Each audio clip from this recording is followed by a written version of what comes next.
Hey gang, Ronan here. As you can see in this game, I'm playing the Tier 8 Russian aircraft carrier Pobeda.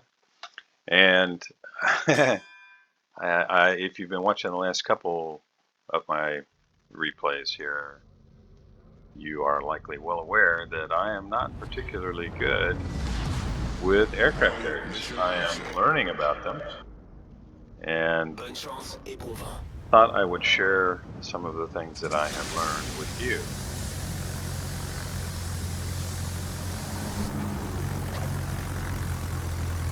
Now, this ship has skip bombers. So you've got,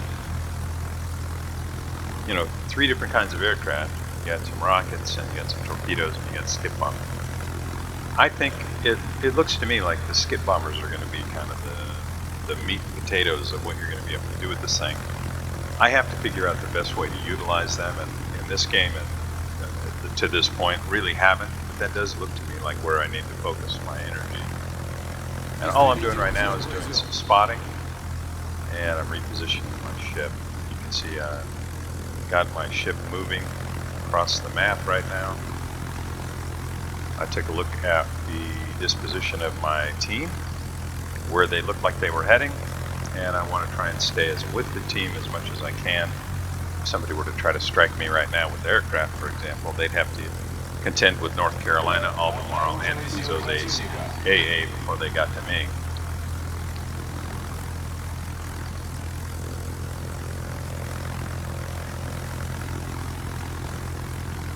Just doing some spotting. There's the anchorage.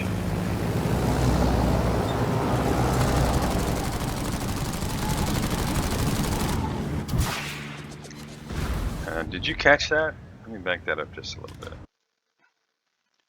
Look at how long it takes. So that's to activate the attack run.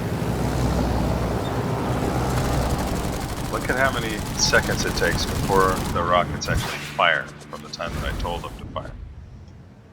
Every aircraft, rocket aircraft is a little different. All these different nations have different types of aircraft. And it's really important to be aware of how much time you have from the time you click once to activate the weapon, and you're targeting and all that. Then you have to click again to fire, but it doesn't fire immediately. It's not like firing guns on a ship or even dropping torpedoes. You push the second time, and then there's a countdown timer before the rockets or the skip bombs or the bombs actually go anywhere. So it is a little bit of a challenge. So when you run into a really good CV player, even feeling they're wrecking your game, you have to acknowledge that it is not an easy feat. I was hoping to catch the DD there, but I think he was nose into me. So some takeaways for me, playing CVs a little bit more for the first time in a long time. I haven't really spent any significant time with aircraft carriers since before the rework. I mean, I've played a couple times here and there, but I've been here recently actually trying to learn about, okay, obviously this is never going to change, it's what it is, and I really should learn a little bit more about it. So that's what I'm doing, and I thought maybe you might enjoy learning a little bit about them yourself, if for no other reason than to know how to better counter them. Now, at Tier 10, some of the higher tiers, even some of the Tier 8s, it's difficult to counter them. It just is. But in the mid tiers, you can avoid a lot of damage. Pobeda is a Tier 8, so see, I'm not particularly effective with them, and I'm losing aircraft right and left here as I have to go through the fighter drop of the enemy CV.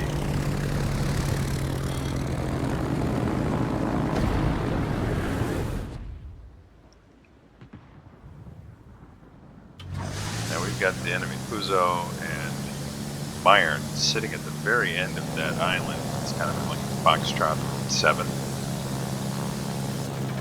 But the AA barrage that they put up, and there's the Shiratsuyu and the Bravo cap. The AA barrage they put up is pretty fierce. Now I know that when you're playing a ship that is not the CV, it seems like your AA does nothing, but if you get a couple of ships kind of grouped together, you can chew up a lot of aircraft in a big hurry. So we lost our Shiratsuyu, the enemy team lost their Salmon, and our Jervis is now squaring off with the Shiratsuyu, and he's got some help. So I'm just going to try and keep the Shiratsuyu spotted. And I'm trying to stay out of the AA bubble of the Bayern and Fuso.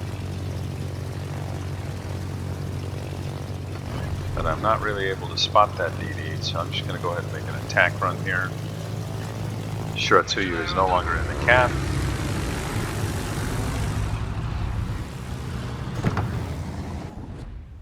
Now, what are those little green lines, you may be asking? Well, let's back up here and I'll show you. So at the time that the weapon activates, if there's a ship right here and I drop the bombs, that's where they're going to land. Then they're going to skip off the water and land there. And skip again and land there. Skip again if they don't get stopped by hitting something and land there. So these things can be really, really effective. Now, I can't help thinking that part of what you're trying to do here is, of course, do damage, but you also want to start fires with these things. And if you're hitting the side of the ship, you may not be starting as many fires. I mean, if you catch the nose or the tail, maybe, but you may not be starting as many fires on the side as if you're hitting the superstructure. So obviously there's some practice that needs to happen there, and some more time spent playing the ship in order to get some idea. And you can see I'm facing off with another Russian aircraft carrier. So when these skip bombs hit, get one pen, one non-penetration, and I landed 4 on the torpedo belt, and they didn't do anything. So that's what I was talking about a minute ago. If you're able, you want to make sure that, maybe I should have had that green line just beyond the Fuso so that they were still in the air when they got to the line, if that makes sense, so that they would hit the higher up on the Fuso before they got to that green line. I hope that makes sense. Now my team's doing really well. We've secured all 3 caps. We have a significant points lead. The red team is down Anchorage and a Salmon. We still only have lost the Shiratsuyu. And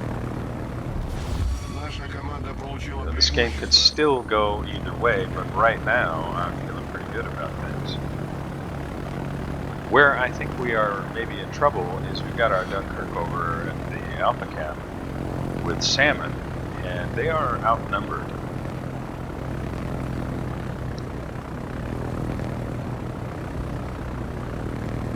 And down he goes. Black Fleet event right now, so of course Dunkirk be on both teams. Let's see if I can get a torpedo in here. I'm trying to push these guys out of this little spot.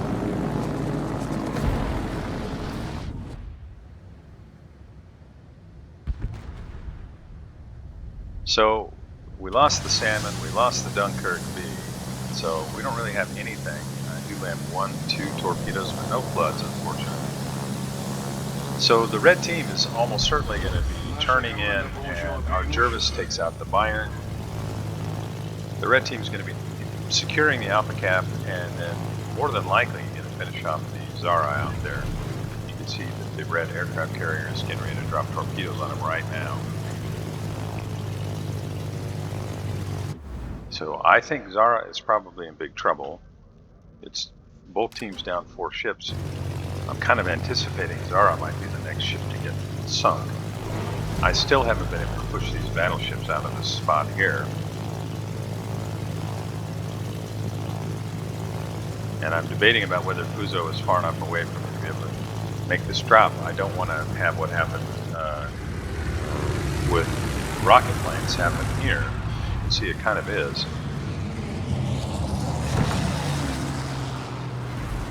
I tried to drop a little bit higher. It's hard to tell. Replays don't always show you exactly where the reticules really were.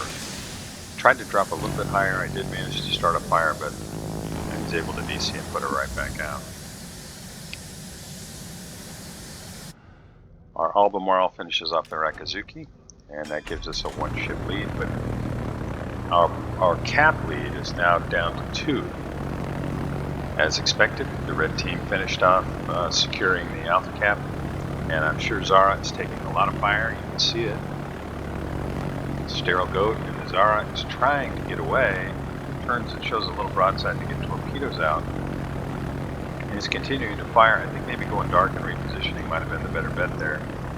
As long as he's firing, he's making himself a target, and Dunkirk B says, okay, that is enough of that, and swats that Zara right out of the game. Both teams now down 5 ships, and North Carolina has some significant anti-aircraft, but I'm trying to turn it around. I don't want it to run right at the cap. I'm going to put the torpedoes in the water and hope I'm able to get him to turn around rather than pushing into the torpedoes. And it's time for me to reposition.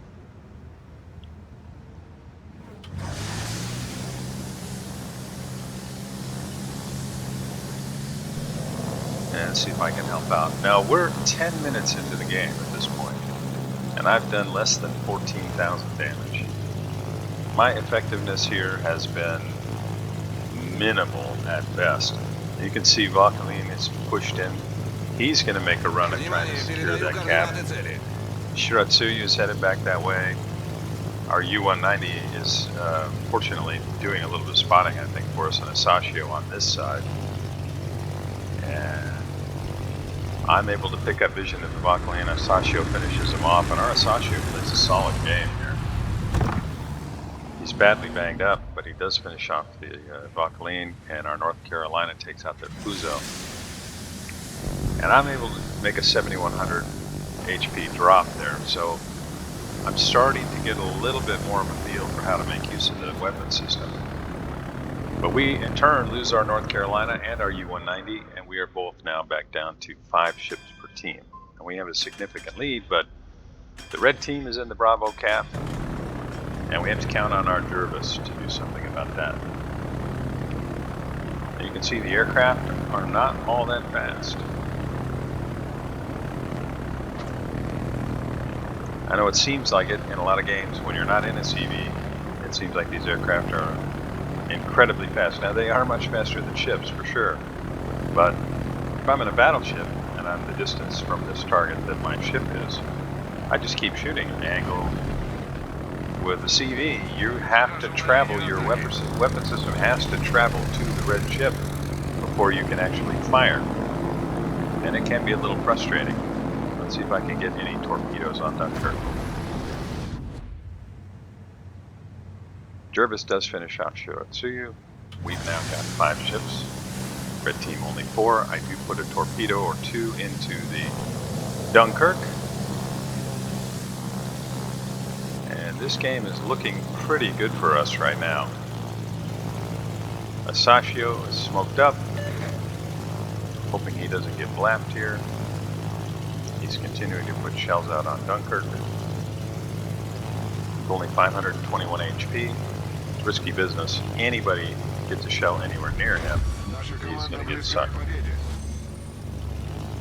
Jervis putting shells on the U-190. And at 20 meters underwater, there's no chance I'm going to do any damage to it. So I decide to make my run on the Dunkirk.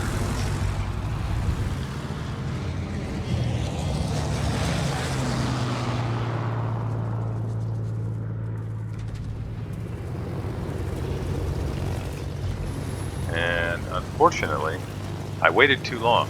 So let me show you that again. Okay, so you've got a timer from the time that I activate the weapon. Go right. You can see this is counting down. Oh, this is what my timer is here. And now I have to wait 8 seconds to drop it again. So just one more time. I activated the weapon. right now. This timer is counting down. I have to make the drop in that window. I'm still trying to line it up, and we get to 0. And now I can't make the drop. All part of the learning process. And if you can learn from my mistakes, all the better. I have to say, although it is somewhat frustrating, I do feel like in most games, I'm able to help my team, if in no other way, with spotting. And there was no way I was going to allow that timer to expire a second time. And I am able to finish off the Dunkirk, although I didn't really do much of any damage to it. And that's the game. I'll show you the stats here in just a minute. It's not terribly impressive. I mean, 37,000 damage. That is not going to make a highlight reel. North Carolina is just about gone.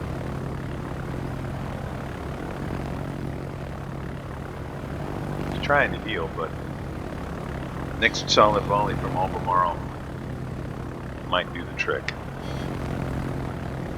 Nope.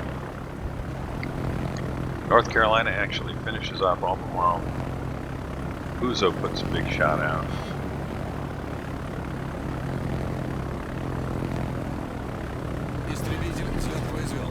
Well, we can actually speed through this. I'm not able to do a whole heck of a lot here. You know, I put some torpedoes in the water. You can see I don't really hit anything. Till there, just minimal damage, just chipping away. U-190 pushed in, tried to secure the cap. Jervis pushed in and finished him, which happens there.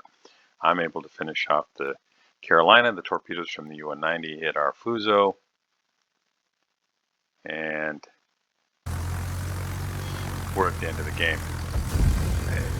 Was this fun? Yeah, I mean, it was fun. I'm really still learning.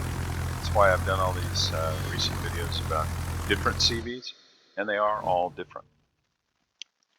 Okay, 48,000 damage, couple kills, 20 bomb hits, 5 torpedo hits, some rocket hits, pretty ineffective there, and spotted 7 ships. So, you know, my contribution, I consider it kind of pathetic, but it is really kind of, at least to me, probably to be expected when you're playing CVs and are not really experienced with them. I still have a lot to learn about what ships to avoid. Like, I know North Carolina has great AA, but I need to become more familiar with what other ships have great AA, and that I should probably stay away from with my aircraft, and what their AA bubble range is, and how to play around that and still be effective in terms of damage output. You can see that the CV on the other team was about as effective on his team as I was on mine. It makes me feel like I'm not doing a horrible job. I mean, I didn't end up on the bottom here, no offense to this player. So I feel like I contributed at least a little bit, but I think most of the contribution was in terms of just keeping our team aware of where the red ships were, and then at the end just finishing off a couple of ships that were already critically damaged. Great game to our Jervis again as well. You can see those are the ships I put damage on. Dunkirk B, North Carolina, Bayern, Fuso. And really, with the CV, bigger ships are your best targets. They're the easiest to hit, and especially if you can catch them alone. So you want to keep an eye on that when you're looking at the minimap. Is there a battleship on the red team that is by itself? And when there is a battleship on the red team that's by itself, that is a ship to focus. So damage, respectable maybe, for a new CV player. But certainly nothing to write home about. And I had a lot of signals loaded up, so decent XP. That's it. I hope you got something out of this. Hope you enjoyed it. If so, I'd really appreciate it if you'd like and subscribe, and I'll see you next time.